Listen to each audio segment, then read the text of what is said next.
જય ભગવાન મિત્રો, વસંત પંચમી ક્યારે છે? તો આ વખતે વસંત પંચમી છે 23 જાન્યુઆરી શુક્રવારનો દિવસ. કેમ કે માં સરસ્વતીનો એવું કહેવાય છે કે આ દિવસે જન્મદિવસ કહી શકાય અથવા પ્રાદુર્ભાવ શબ્દ આપણે વાપરી શકીએ. વસંત પંચમીના દિવસે શુક્રવાર આવો.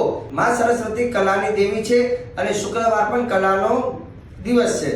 તો આ વખતનો મહાયોગ એ મહાસફળતા આપી શકે.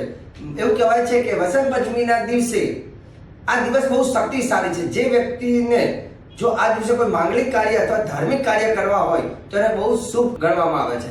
આ દિવસે કરેલા કાર્ય મનુષ્યના સફળ બને છે. સાથે સાથે આ દિવસે કામદેવનો પણ જન્મદિવસ ગણવામાં આવે છે. વસંત ઋતુની શરૂઆત થાય છે.